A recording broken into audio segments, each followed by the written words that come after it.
Ассаламу алейкум, добрый вечер, дорогие друзья. Это программа «Актуальная тема» на телеканале «Война». Я Зарушев, моя фамилия, зовут меня Аллам Али. Год 2025.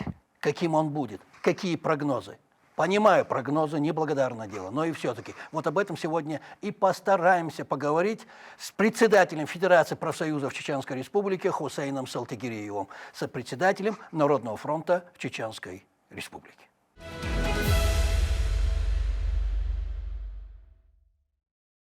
Маршал Хусейн. Да, маршал.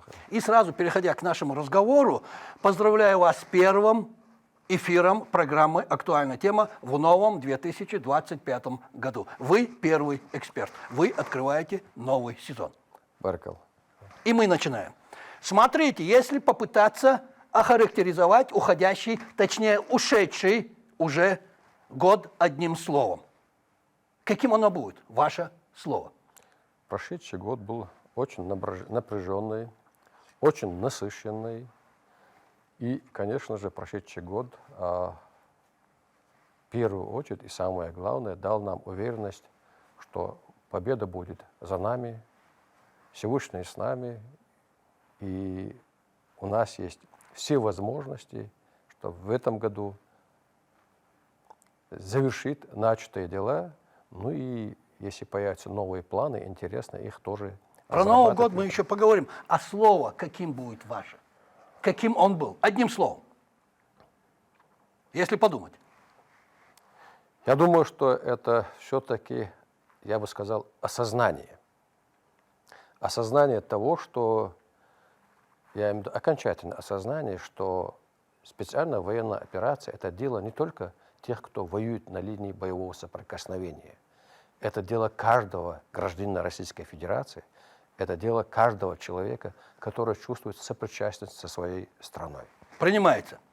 Смотрите, от 2025 года многие ждут сегодня перемен в международной обстановке. Они, безусловно, возможны. Но есть но. А вот во внутренней политике России говорят, что все относительно предсказуемо. А каким будет ваше мнение? Так ли все предсказуемо? Нет, конечно. Жизнь гораздо сложнее, чем порой кажется. Или хочется объяснить экспертам, политологам, политикам. Жизнь такова, что очень часто преподносит сюрпризы. К сожалению, человек так уж устроен, что он или теряет надежду, или возлагает излишнюю надежду не на тех, на каких-то конкретных людей, на какие-то конкретные структуры.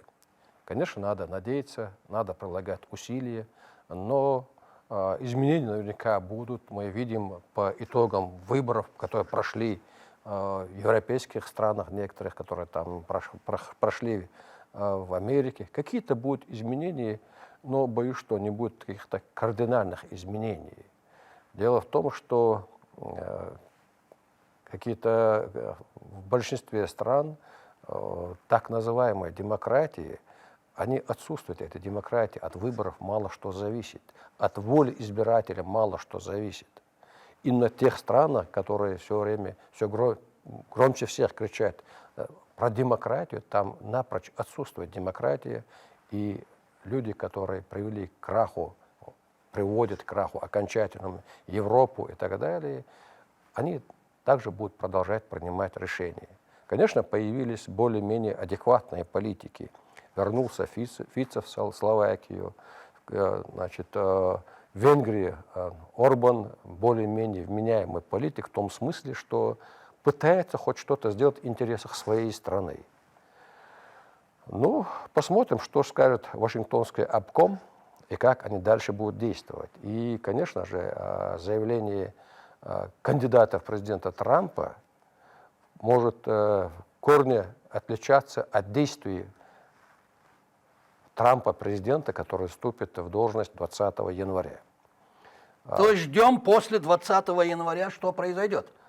Конкретных шагов, конкретные действия надо. Вот поэтому можно судить, а не по заявлениям, тем более кандидатов в президенты. И в предыдущих выборах, когда его избирали, практически все политологи кричали, что это абсолютно пророссийский президент, а что вышло по итогу, мы сами все хорошо видели. Мы будем надеяться, что Трамп станет проамериканским. Нам этого достаточно. Если он будет строго следовать интересам своей страны, и если европейские страны тоже будут строго следовать интересам своих стран, нам больше ничего не надо. Но другой вопрос, что когда вся Европа, значит, забыв про свои коренные интересы, обслуживать интересы глубинного государства, вот как раз это то, что нам, скажем так, не очень выгодно.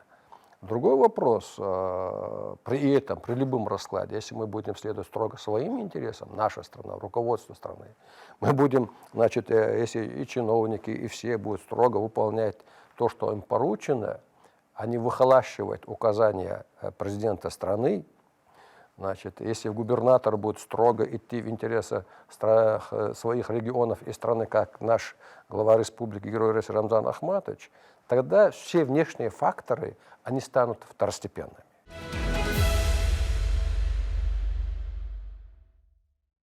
Что ждет Чеченскую Республику, Россию и ее граждан в новом 2025 году? Ваши прогнозы? Я думаю, что если, значит, мы также будем едины, как последний год, и дальше укрепляясь в своем единстве и следуя своим интересам, то нас ждет успех. 2025 год пройдет под эгидой. Президент страны объявил годом защитников Отечества. Это не случайно. Год 80-летия победы над фашизмом. И, конечно же, этот год пройдет, отдавая дань памяти нашим предкам, которые в разные годы, в разных ситуациях защищали Отечество. И, конечно же, тем, кто положил свою жизнь, участвуя в СВО. И, конечно же, будем отдавать должное тем, которые сегодня продолжают защищать свою страну. Это крайне важно. И не случайно, что ФНПР, вот у нас 28-го состоится заседание исполкома, профсоюза страны тоже будет, по крайней мере, значит, этот год пойдет под эгидой 80-летия победы над фашизмом. Нам дальше надо, значит, активно поддерживать морально, материально, кто как может наших ребят на СВО, не оглядываться на Запад, на Восток. Мы можем надеяться только на самих себя. И в дополнение к вашему ответу вопрос. Как будет развиваться специальная военная операция на территории бывшей Украинской Советской Социалистической Республики? Я очень надеюсь, можно сказать, практически в этом уверен, что тот коренной перелом, который произошел в прошлом году, в полном смысле этого слова, на линии боевого соприкосновения, в политике, то, скажем так, как работает ВПК, как работает новое руководство Министерства обороны. Значит, про наших ребят там вообще это отдельный разговор. Это вообще все участники СВО — это настоящие герои. Вот то, что коренной перелом, как они переламывают, перемалывают, скажем так, на противника, значит, я уверен, что линия боевого соприкосновения будет активнее, значительно активнее передвигаться в сторону Запада, освобождая исконные российские земли, значит, освобождая от этого гнета, этой хунты наших соотечественников по Советскому Союзу. Я очень надеюсь, что искусственное создание Украина, созданное, в принципе, перестанет существовать. И я считаю, что гарантия безопасности в долгосрочной перспективе для России только в том случае, если Украина, это искусственное образование, перестанет существовать. Я думаю, что мы до конца этого года или в начале следующего года, по крайней мере, есть уверенность, что мы будем жить в одной стране и будем иметь возможность воспитывать своих детей в духе наших традиционных, семейных, человеческих, общечеловеческих ценностей и радоваться своим потомкам, обеспечить достойную жизнь нашим старшим.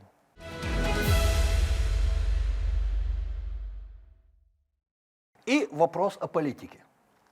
каким станет 2025 год для российской политики? А какие тут ваши прогнозы?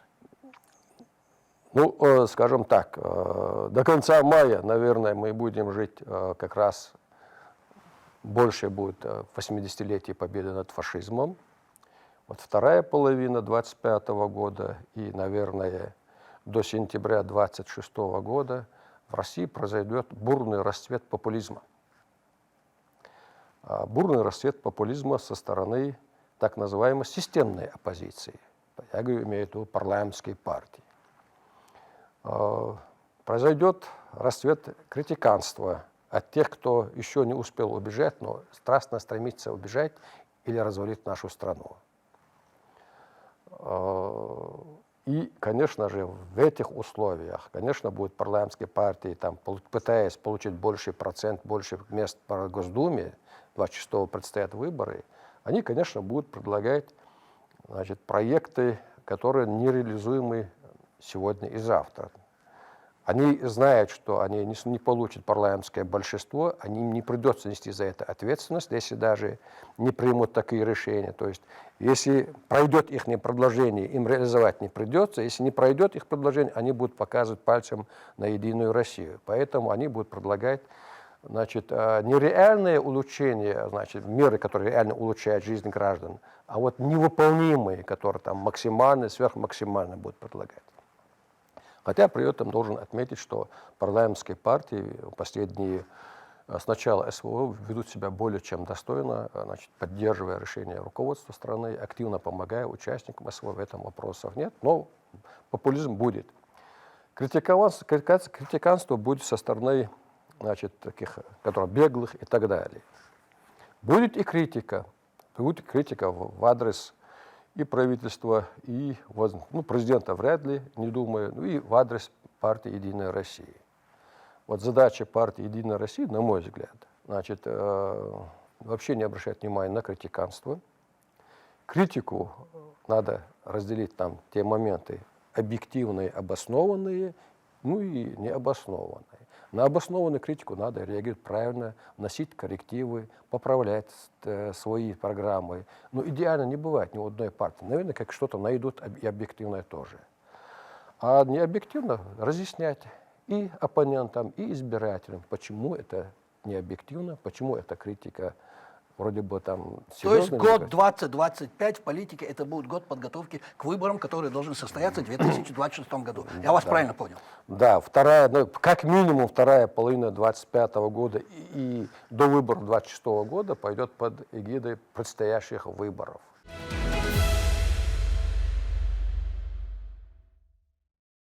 Экономический прогноз 2025. Смотрите, почему спрашиваю. Последние 3 года показали рекордный рост подъема экономики. Что ждать дальше? Я очень надеюсь, что подъем... Ну, я уверен, что, во-первых, будет рост экономики. Вопрос, в каких пропорциях. Если, значит, Центробанк и иногда и Минфин будут действовать тем же инструментами, методами, которые они действовали в последние годы, то рост будет, ну, в тех же примерно пропорциях, если не меньше. А если они все-таки вспомнят, что они все-таки работают внутри страны, если Центробанк наконец поймет, что ставка рефинансирования 21% это губит экономику, а сейчас экономика растет вопреки действиям Центробанка, это мое мнение. Если они сделают разумную политику, значит, банковскую политику, то рост экономики будет значительно выше, чем был в прошлом году. Принимается. Смотрите, продолжая нашу тему, каким было настроение общества 2024 и каким оно станет в 2025 году? Ну, спрашиваю уже как у общественника. Да. Настроение в 2022 году, конечно, было очень тревожное. В 2022, 2023 у некоторых даже была паника. В 2024 году все-таки, значит, те, которые готовы были на принятие необходимых шагов, чтобы защитить страну, их настроение значит, преобладало. Остальные поверили, кто-то поверил президенту, кто-то поверил армии, кто-то, значит, не поддались панике и все делали правильно.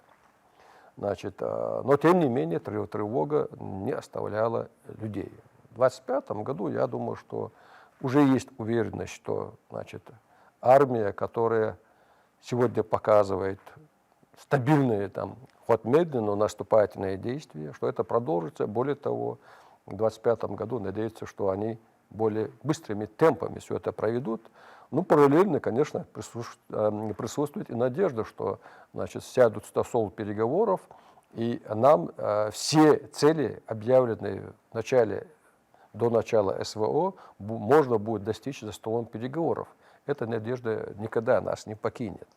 Очень хотелось бы, чтобы, скажем так, меньшими, значит, жертвами со стороны наших ребят и так далее, чтобы сели за стол переговоров и, значит, подписали те гарантии, которые нужны нам.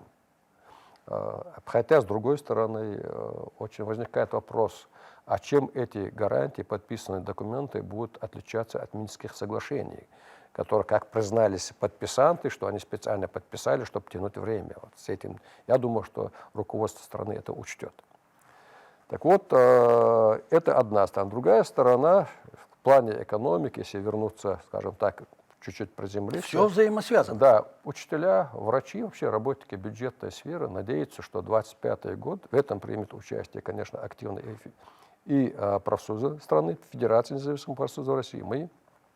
Значит, президент дал четкое указание, что в течение 2025 года должны быть разработаны единая система оплаты труда работников бюджетной сферы.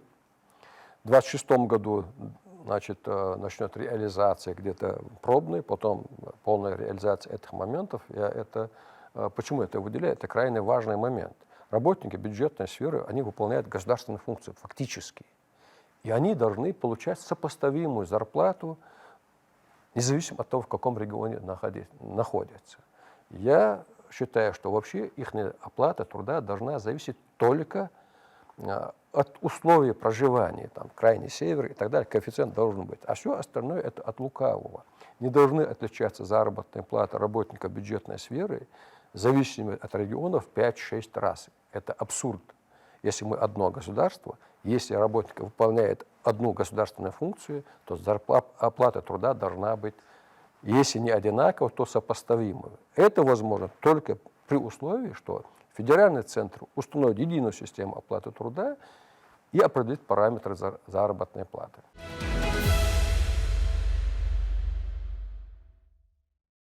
Назовите 3 фактора, которые, на ваш взгляд, в 2025 году будут влиять на развитие Чеченской Республики и России в целом.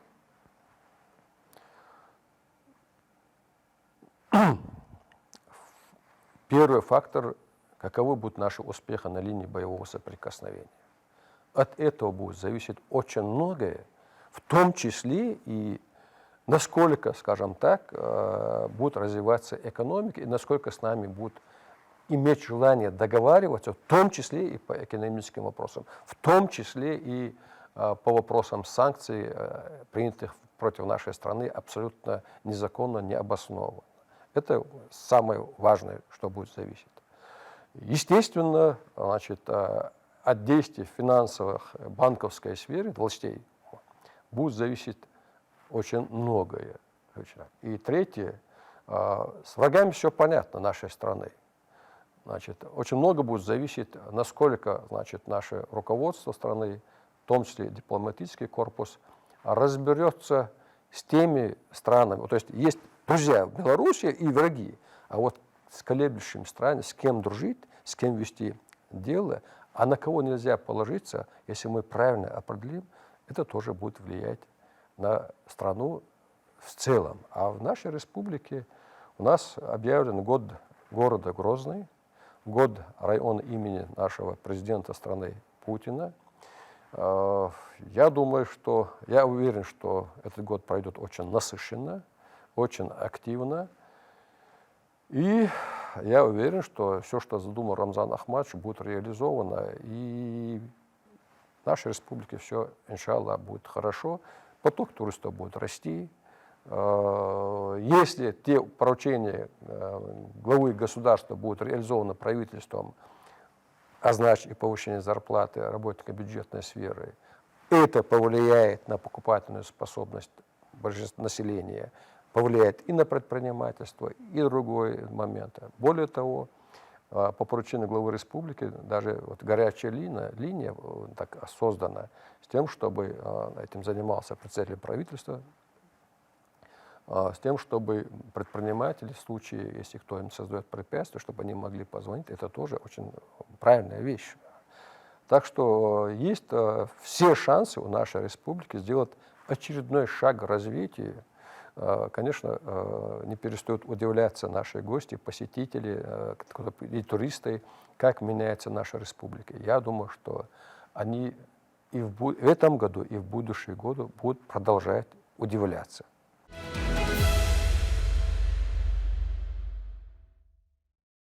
И последний вопрос нашего сегодняшнего разговора. Первого разговора в 2025 году в эфире программы «Актуальная тема». Профсоюзы, что они скажут в 2025 году? Что ждать нам от профсоюзов России и Чеченской Республики?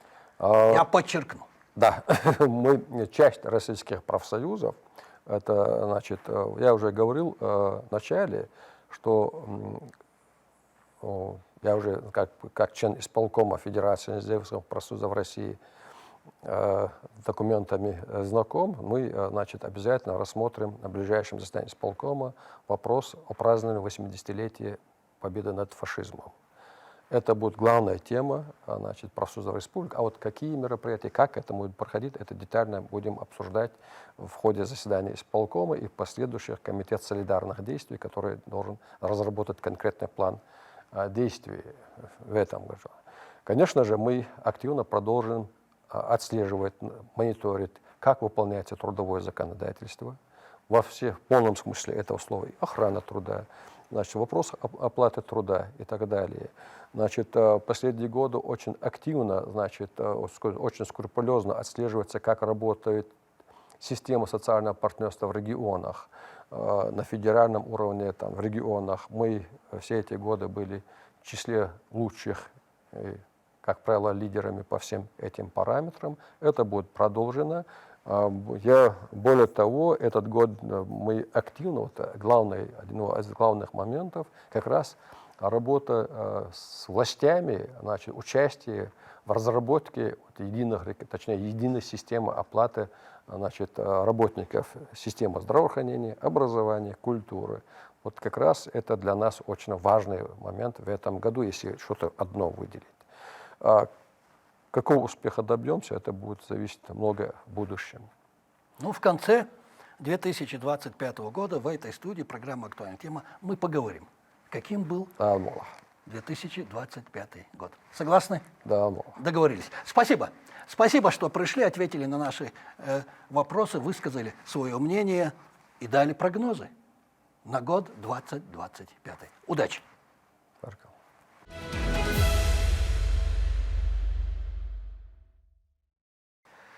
А на сегодня это все, дорогие друзья. Прогнозы сказаны.